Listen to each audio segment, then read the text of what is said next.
Anak-anak hebat, apakah kamu tahu lambang negara kita? Ya, lambang negara kita adalah Garuda Pancasila.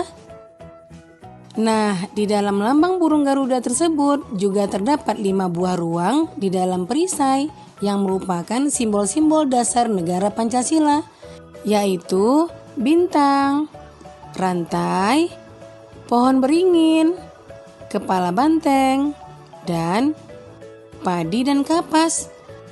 Setiap lambang sila Pancasila yang terdapat dalam burung Garuda mempunyai makna masing-masing. Mari kita pelajari satu persatu ya. Nah, kita mulai dari sila pertama yang berbunyi Ketuhanan Yang Maha Esa, dilambangkan dengan gambar bintang. Contoh sikap yang sesuai dengan penerapan sila pertama antara lain: beriman kepada Tuhan Yang Maha Esa sesuai dengan agama dan keyakinan yang dianutnya. Yang kedua, bersyukur kepada Tuhan Yang Maha Esa. Yang ketiga, menghormati agama orang lain. Yang keempat, tidak memaksakan agama kepada orang lain.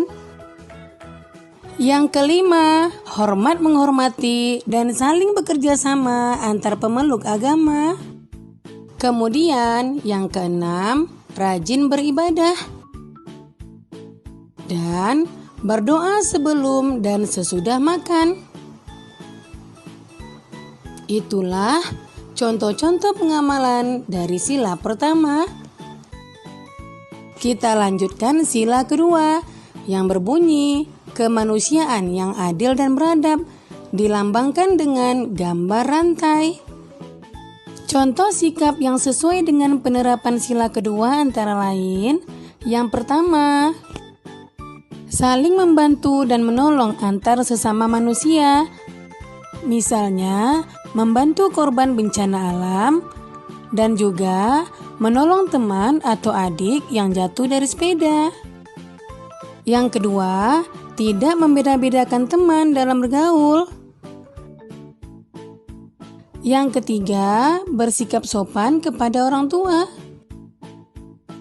Yang keempat, saling mencintai sesama manusia.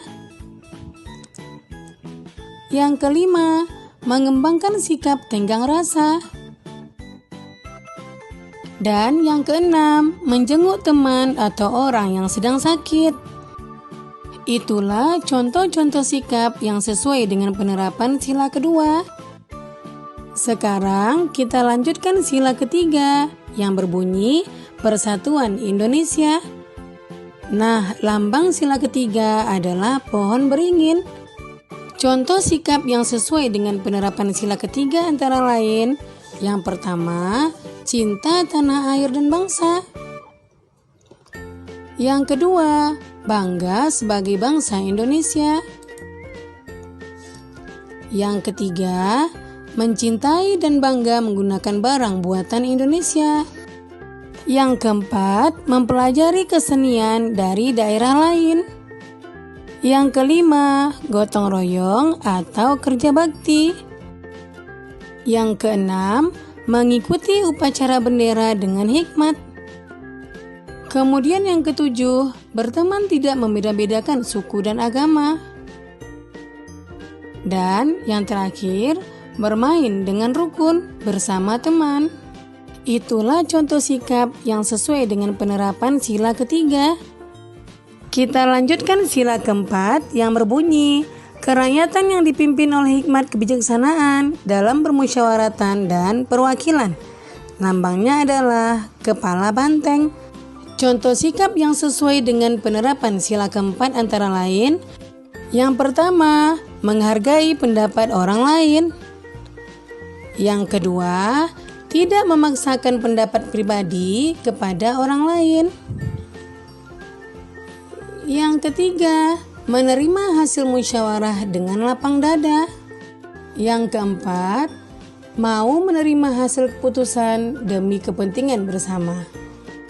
Yang kelima, mengutamakan kepentingan bersama.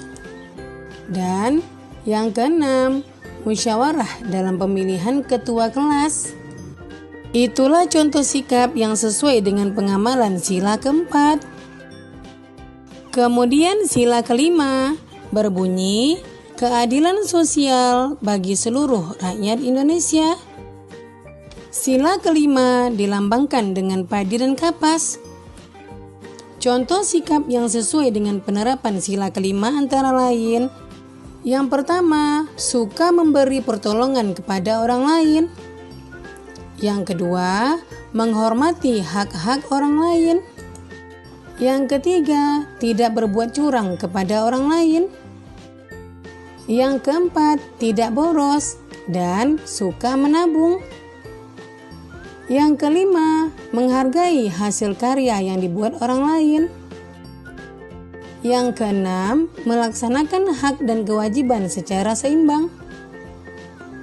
Yang ketujuh, menghormati hak-hak orang lain.